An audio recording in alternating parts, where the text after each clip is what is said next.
ओम शांति। भगवद गीता श्लोक क्लास में आज का श्लोक है 7वें अध्याय का 24वां श्लोक। अध्याय 7 श्लोक नंबर 24।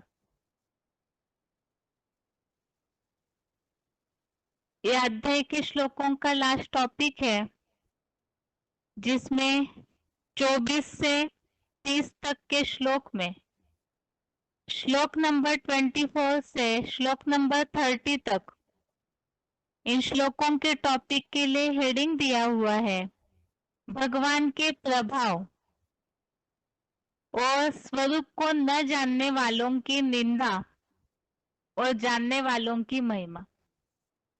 इसके पहले के टॉपिक में हमने देखा है कि जो अन्य देवताओं की शरण में जाते हैं उनकी निशानियां, उनकी प्राप्ति के बारे में, भगवान के भक्त और देवताओं के भक्त कौन कैसे फल पाते हैं, इसके बारे में उल्लेख था।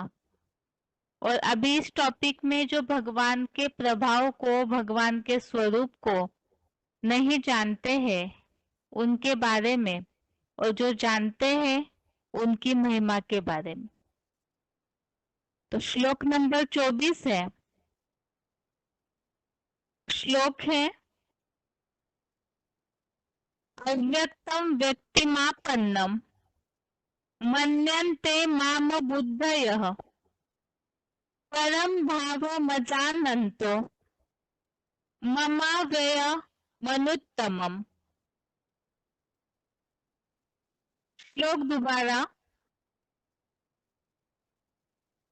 अव्यक्तम व्यक्तिमापन्नम मन्यन्ते माम बुद्धयः परम भावमजानन्तो ममाव्यय मनुत्तमम्। श्लोक का संधि विच्छेद है। अव्यक्तम व्यक्तिम आपन्नम मन्यन्ते माम अबुद्धयः परम भावम अजानन्तः मम अव्ययम अनुत्तमम्। संधि विच्छेद दोबारा। अव्यक्तम व्यक्तिम आपन्नम मन्यन्ते माम अबुद्धयः परम भावम अजानन्तः मम अव्ययम अनुत्तमम्। शब्दों के अर्थ है अबुद्धयः अर्थात बेसमझ लोग, माम अर्थात मुझ, अव्यक्तम अर्थात अव्यक्त को, व्यक्तिम अर्थात व्यक्त में, आपन्नम अर्थात आया हुआ, मन्यन्ते अर्थात मानते हैं, मम मेरे, अव्ययम अर्थात अविनाशी, परम अर्थात परम ब्रह्म के, अनुत्तमम अर्थात सर्वोत्तम, भावम अर्थात भाव को, अजानन्तः अर्थात नहीं पहचान पाते। शब्दों के अर्थ दोबारा।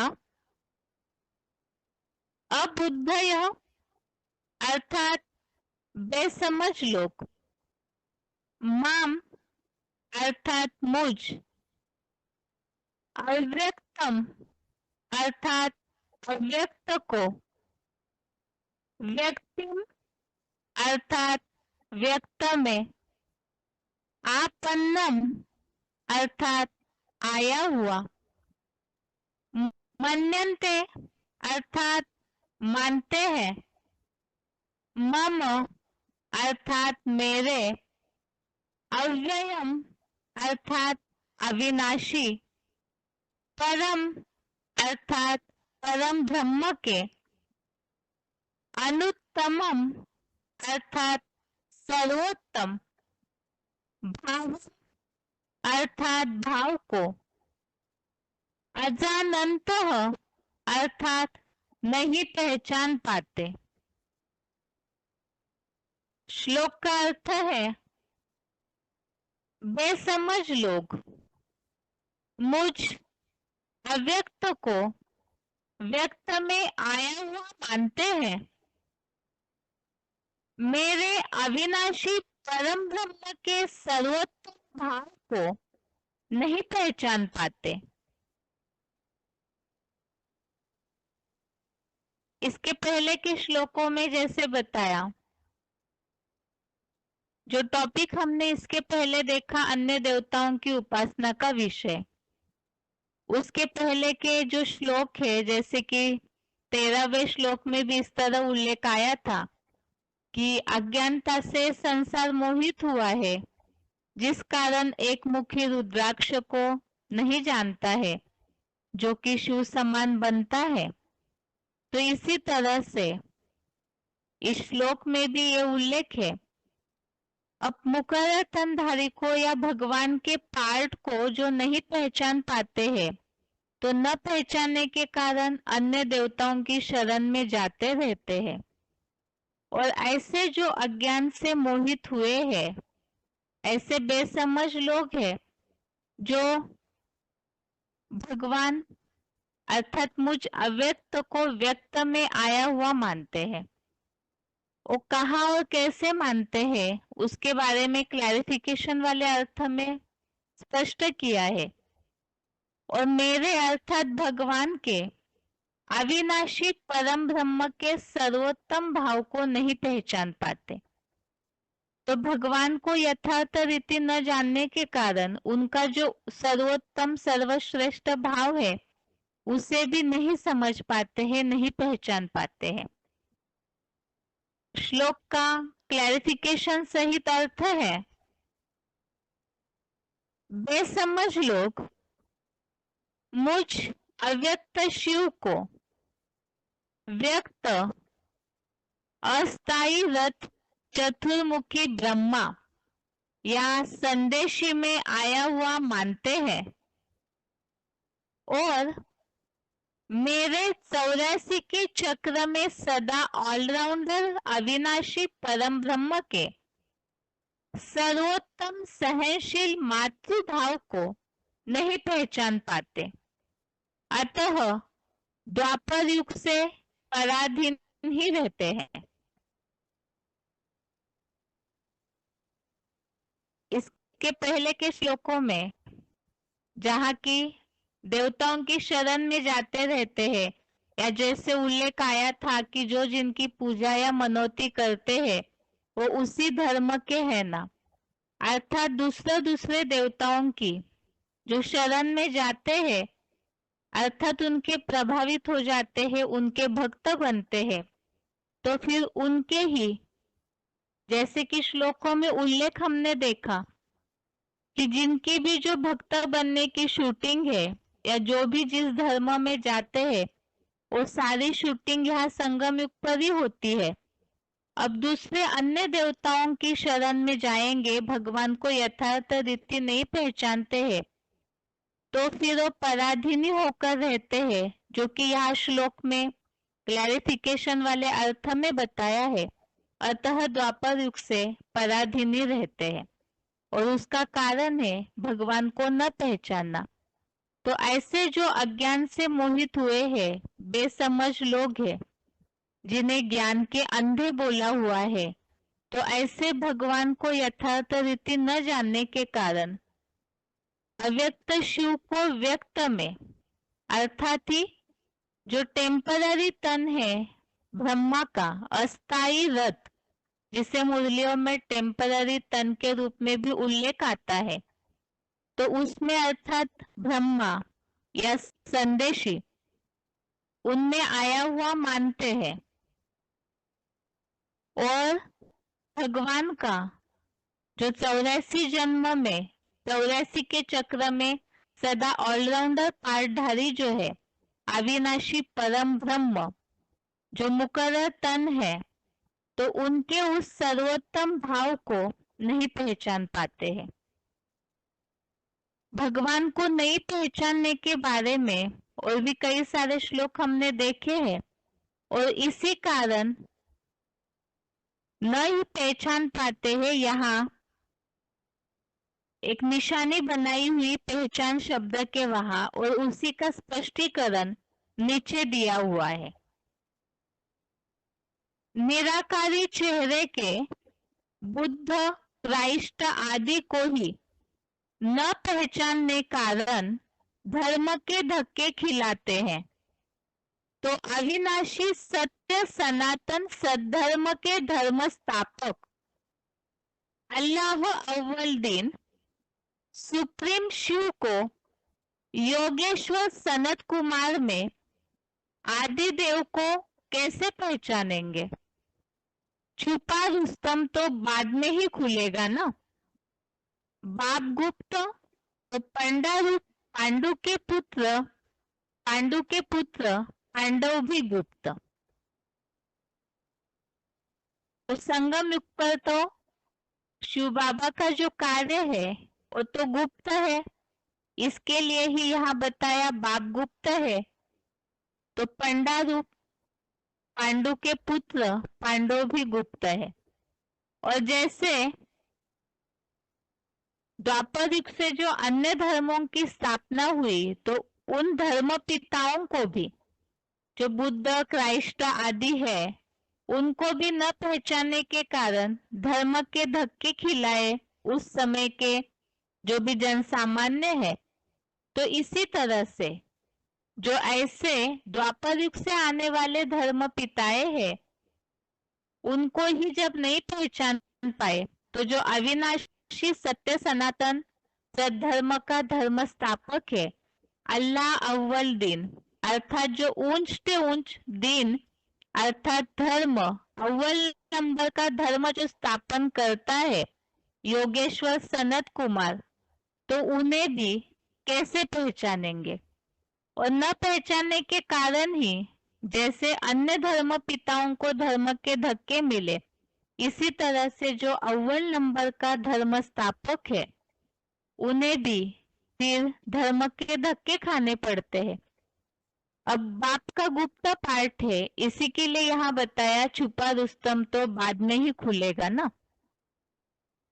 बाप की पहचान के संबंधित इसके पहले भी हमने न पहचानने के संबंधित जैसे कि 13वां श्लोक नंबर 13 देखा था, उसमें काफी सारे रेफरेंस श्लोक देखे थे। और इसके आगे का जो श्लोक है उसमें भी ज्यादातर समान अर्थ वाला ही श्लोक है। भगवान को न जानने का कारण मूर्ख बने हुए हैं, बेसमझ लोग हैं। तो इसीलिए आज के श्लोक में रेफरेंस श्लोक नहीं लिए हैं। इसके श्लोक संबंधित ही मुरली पॉइंट है। मुरली तारीख 30 सितंबर 1974, मुरली डेट 13 सितंबर 1974। भगवान को जितना रुलाया है उतना और किसको नहीं रुलाया है। जो श्लोक के क्लैरिफिकेशन वाले अर्थ में बात आई है धर्म के धक्के खिलाने की, तो इसी संबंधित पॉइंट है कि भगवान को जितना रुलाया है उतना और किसको नहीं रुलाया है।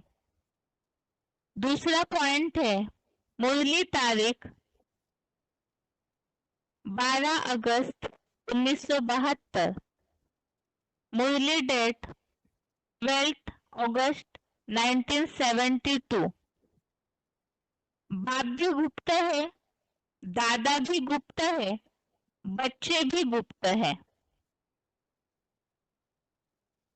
इसी गुप्त के रूप में ही जो श्लोक में उल्लेख आया है, बाप गुप्त और उनके पुत्र पांडु के पुत्र पांडव भी गुप्त है।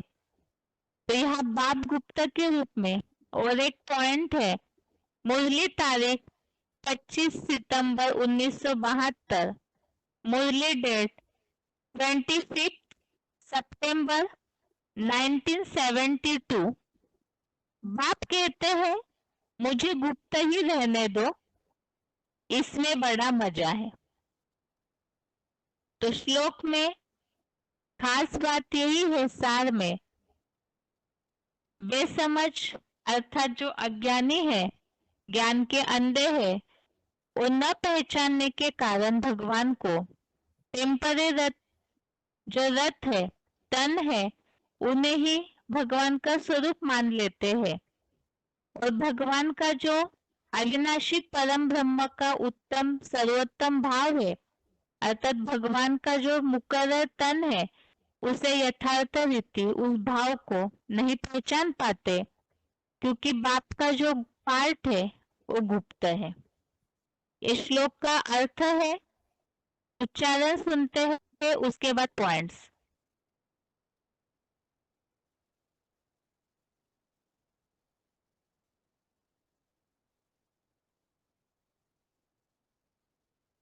अव्यक्तं व्यक्तिमापन्नं मन्यन्ते मामबुद्धया परं भावमजानन्तो ममाव्ययमनुत्तमम्।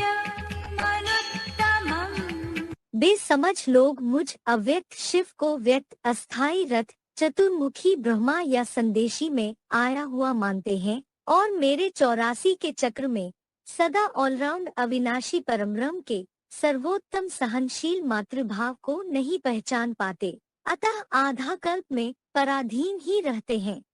निराकारी चेहरे के बुद्ध क्राइस्ट आदि को ही ना पहचानने कारण धर्म के धक्के खिलाते हैं। तो अविनाशी सत्य सनातन सद्धर्म के धर्म स्थापक अल्लाह अव्वल दीन सुप्रीम शिव प्लस बाबा आदम या आदिदेव को कैसे पहचानेंगे? छुपा रुस्तम तो बाद में ही खुलेगा ना। बाप गुप्त तो पंडा रूप पांडु के पुत्र पांडव भी गुप्त।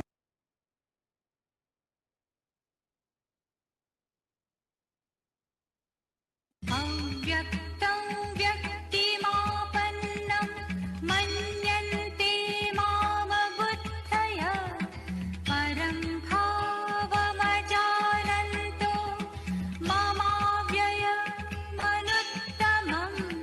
बेसमझ लोग मुझ अव्यक्त शिव को व्यक्त अस्थाई रथ चतुर्मुखी ब्रह्मा या संदेशी में आया हुआ मानते हैं और मेरे 84 के चक्र में सदा ऑलराउंड अविनाशी परमब्रह्म के सर्वोत्तम सहनशील मातृभाव को नहीं पहचान पाते, अतः आधा कल्प में पराधीन ही रहते हैं। निराकारी चेहरे के बुद्ध क्राइस्ट आदि को ही ना पहचानने कारण धर्म के धक्के खिलाते हैं। तो अविनाशी सत्य सनातन सद्धर्म के धर्म स्थापक अल्लाह अव्वल दीन सुप्रीम शिव प्लस बाबा आदम या आदिदेव को कैसे पहचानेंगे? छुपा रुस्तम तो बाद में ही खुलेगा ना। बाप गुप्त तो पंडा रूप पांडु के पुत्र पांडव भी गुप्त।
पॉइंट है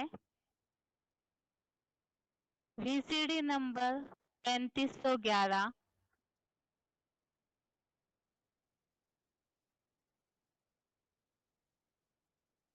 21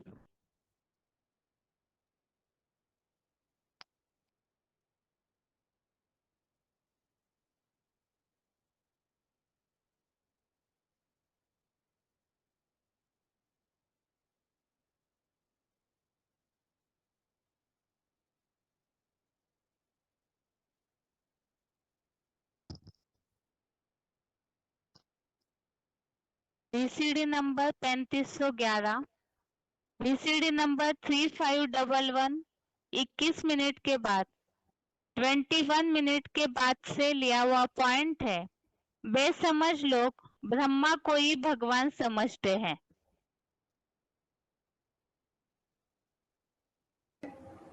देखो कितनी ठीक बात बताते हैं।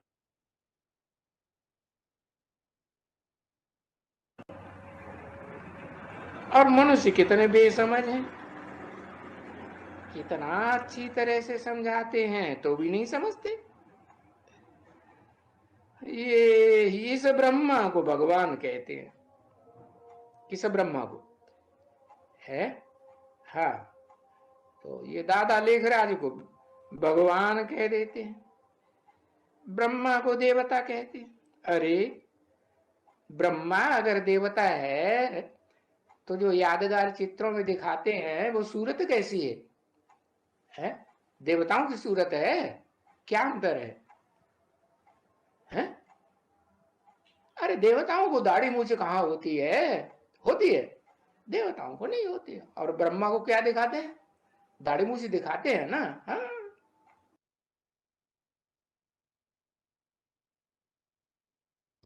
आगे का पॉइंट है VCD number 812, VCD number 812 33 minute 33 minutes के बाद से लिया हुआ पॉइंट है। अव्यक्त शिव को व्यक्त ब्रह्मा में आया हुआ मानने वाले।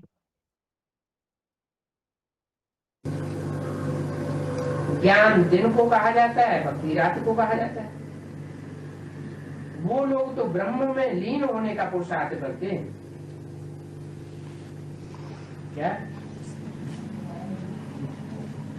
ब्रह्म सिर्फ परमपिता परमात्मा शिव का रहने का स्थान है या ब्रह्म स्वयं ही भगवान है? रहने का स्थान है। अब ब्रह्म का हो चाहे ब्रह्मा का हो, वो तो जड़ स्थान है। जड़त्व को याद करने से जड़त्व में लीन होने की बात नहीं है। जड़त्व को याद करेंगे तो क्या बनेंगे? जड़ ही बनेंगे। इसलिए ब्रह्मा को याद करने के लिए भी मना कर दिया। उनका चित्र भी रखने के लिए मना कर दिया। तो वो लोग ब्रह्म में लीन होने का पुरुषार्थ करते हैं। क्या उनकी पहुंच कहाँ तक है? उनकी पहुंच है ब्रह्मा तक। वो समझते कुछ भी नहीं है, तुच्छ बुद्धि है। बाप कहते हैं मुझे ठिक्कर भीतर बुद्धियों ने ठोक दिए। ठिक्कर बना, एक ठोकर लगे माया की और टूट पड़े, हाथ फेल हो जाए। ब्रह्मा का क्या हुआ? थोड़ी सी माया की ठोकर लगी, कोई मायावी पुरुष उसने थोड़ी सी ठोकर लगाई और हाथ फेल हो गया। अरे योगियों का हार्ट फेल होता है क्या? योगियों का हार्ट मजबूत होता है या फेल होता है? मजबूत होता। अरे जब एक शिव बाबा दूसरा न कोई, तो चिंता किस बात की? पाना था सो पा लिया। तो ठिक्कर में मेरे को ठोक दिया, किसको बताया ठिक्कर?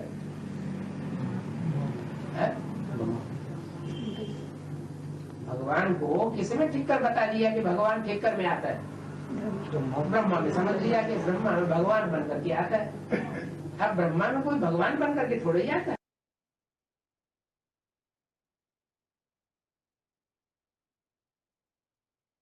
आगे का पॉइंट है VCD number 3336, VCD number 3336 30 minute 30 minutes के बाद से लिया हुआ पॉइंट है। अव्वल दिन धर्मस्थापक को कोई नहीं पहचानते हैं।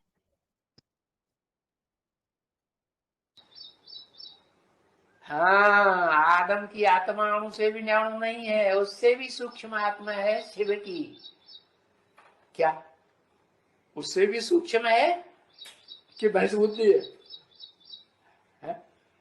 उससे भी सूक्ष्म, आदम से भी सूक्ष्म आत्मा है सो ज्योति बिंदु शिव की, जो सदैव ही बिंदु रूप में ही रहता है, शरीर में प्रवेश करता है तो भी बिंदु रूप स्टेज में रहता है। बिंदु रूप स्टेज माने जैसे धर्म पिताओं की स्टेज बनी हुई है, परम धाम से उतरते हैं ना, आत्मलोक से, सुप्रीम एबोर्ड से नहीं, सोलवर्ड से आते हैं कि नहीं धर्म पिता है, तो उनकी स्टेज कैसी चेहरे से देखने में आती है। बुद्ध को देखो, क्राइस्ट को देखो, गुरु नानक को देखो, क्या देखने में आता है? इनकी दिलो दिमाग इस दुनिया में रहता है या इस दुनिया से परे है? इस दुनिया से परे से जैसे स्टेज में रहने वाली आत्मा है।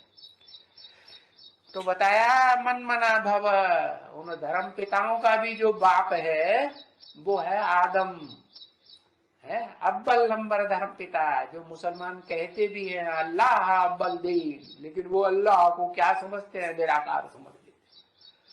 आदम को पहला आदमी साकार समझते हैं और उसको निराकार नहीं समझते कि वो निराकार भी बनता है।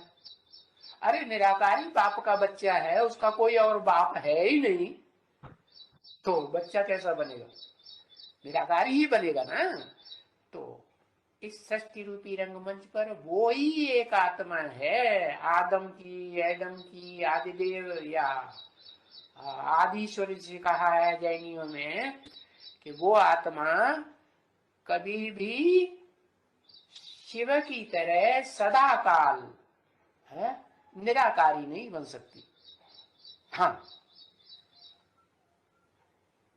शिव बाप आते हैं तो उसे आप समान बना लेते हैं सदा काल के लिए है कि थोड़े समय के लिए, तब तक के लिए जब तक के उस आत्मा को अपना लोक विष्णु लोक में पार्ट बजाना है, तब तक निराकारी स्टेज में रहेगी या नहीं रहेगी? है नहीं रहेगी? रहेगी। तो वो निराकारी स्टेज में पार्ट बजाने वाली आत्मा सामान्य पार्ट बजाती है विष्णु लोक में, निराकारी लोक में के सबसे स्पेशल पार्ट बजाती है। उसका नाम क्या है?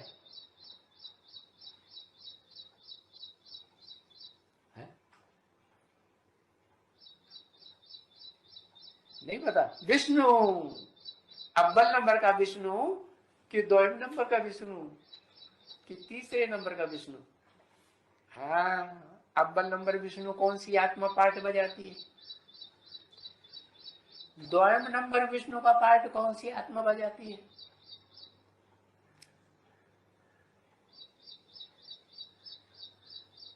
हाँ, अरे जल्दी एक अक्षर लिखो, अव्वल नंबर तो लिख दो तो समझ जाएंगे।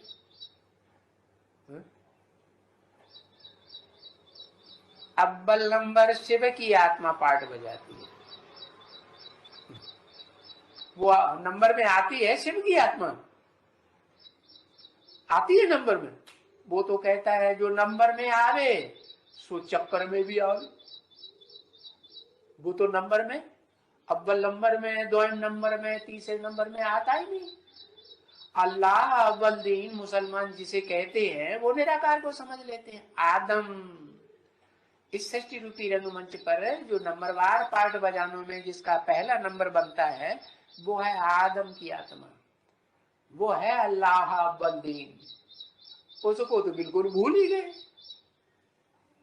वो आदम को अपने जैसा आदमी सामान्य समझ लिया, सामान्य आदमी नहीं है, वो तो इस सृष्टि का सबसे जास्ती स्पेशल आदमी है। कैसा? जो शाकाहारी भी बनता है, और फिर निराकार बाप के समान, सुप्रीम सोल के समान भी बन जाता है। हाँ,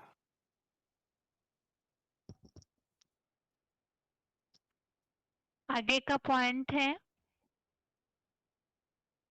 VCD number 3662, VCD number 3662, 7 minutes के बाद से लिया हुआ पॉइंट है। बाप गुप्त तो पंडा बाप के बच्चे पांडव भी गुप्त। तो वो है बड़े ते बड़ी रुद्रमाल। तो माला तो बहुत बड़ी बन जाएगी, ढेर की ढेर।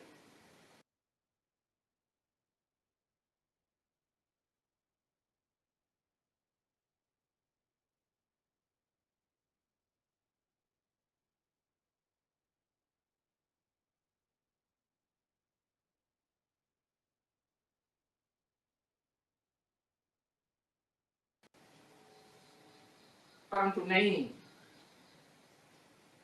पहले माला बनी है उनकी जिन्होंने बहुत मेहनत की है और गुप्त मेहनत की है। पांडव होते ही हैं गुप्त, तो हैं तो सभी पांडव गुप्त ना। अब देखो ज्ञान कितना गुप्त है? कोई छुपा के रखा हुआ है क्या? हाँ, गुप्त तो है, ज्ञान गुप्त है, बाबा गुप्त। क्यों? बाबा अभी ज्ञान गर्भ में है या बाहर आ गया है? बाहर आएगा तो फिर तो गायब है। जो देखे, जो सुने कानों से आवाज, तो बच्चा बाहर आता है गर्भ से, जो गुप्त था, तो फिर पता चल जाता है ना कि हाँ बच्चा पैदा हुआ। तो ऐसे ही शिव बालक है, प्रत्यक्ष होगा तो सबको मालूम पड़ेगा। बाकी अभी किसी को मालूम थोड़ा ही पड़ता है। किसकी कोई भी अवस्था नहीं है, कोई की जो मालूम पड़े, मालूम नहीं पड़े।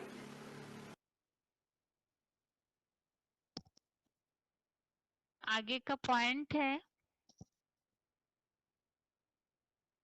वीसीडी नंबर 1063, वीसीडी नंबर 1063, 15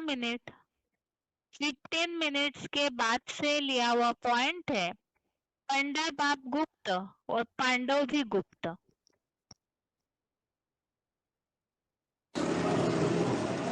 अम्मा के रूप में आकर बच्चों को वर्षा देता है सुख शांति का, या बाप के रूप में सुख शांति का वर्षा देता है?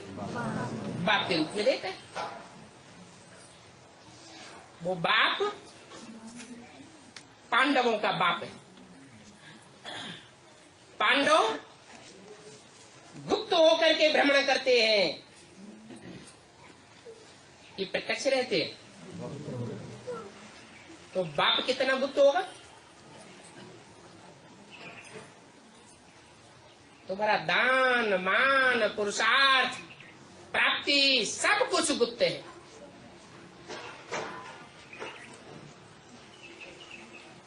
उन्होंने गीत बनाई दिया है, भक्ति मार्ग वाले तो गीत ही गाते हैं ना। गुप्त वेश में सतयुग रचने आया शिव भगवान, अब तो जाग जागे इंसान।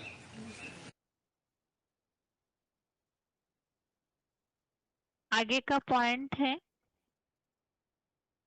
Audio number 200, audio number 200, 30 minutes के बाद से लिया हुआ पॉइंट है। छुपा रुस्तम बाद में ही खुलेगा ना। ब्राह्मणों की समय में भी दुनिया में हर ब्राह्मण का जब अंत समय आता है तो परमात्मा पार्टी की यथार्थता को जान जाता है, तो कहा जाता है अंत। कृष्ण कहो, ऐसे नहीं, क्या कहो, राम कहो, छुपा रुस्तम बाद में खुले। राम नाम सत्य है, जब अंत समय होता है तब कहते हैं। तो यादगार कहाँ की है? जरूर संगम युग की यादगार है कि जब अंत होता है इस रुद्र ज्ञान यज्ञ का, तब वो राम बाप प्रत्यक्ष हो जाता है। तो मरते हैं तब कहते हैं राम राम को। माना उस पुरानी दुनिया से जो जो मरने का फैसला करते जाते हैं, उनकी मन बुद्धि में, वाइब्रेशन में ये भर जाता है कि राम का नाम ही सत्य है और बाकी सब झूठ। एक ही सच्चा है और बाकी सब नंबरवार कुछ न कुछ झूठ है जरूर। ये भगवान को ही कहते हैं राम नाम सत्य है। राम नाम सत्य है, अर्थात परम पिता परमात्मा जो सत्य है उसका ही नाम लेना चाहिए। उसको राम कह देते हैं।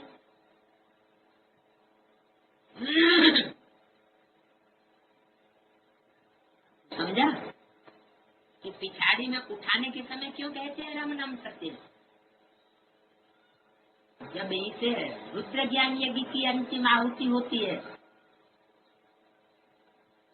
तो भी वो राम ही प्रत्यक्ष होता है, जिसे मुनियों बोला राम बाप को कहा जाता है।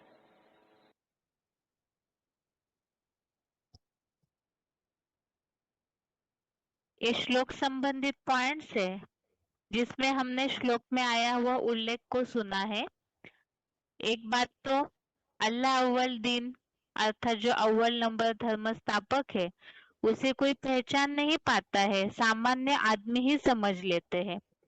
वो भी इसलिए क्योंकि जैसे बाप का पार्ट गुप्त है, पांडव गुप्त है, और खास उनके जो बाप है वो बाप का पार्ट भी गुप्त है, तो इसीलिए बाप को कोई भी पहचान नहीं पाते हैं, जिसके लिए अभी के पॉइंट में बताया छुपा रुस्तम तो बाद में ही खुलेगा। अर्थात जब अंत समय आता है, इस रुद्र यज्ञ की अंतिम आहुति का समय आता है, तो उसी समय उस बाप को पहचान पाते हैं। इसी संबंधी श्लोक संबंधित पॉइंट्स हो गए। इसके साथ ही आज के लिए गीता क्लास यहाँ पूरा होता है। ओम शांति।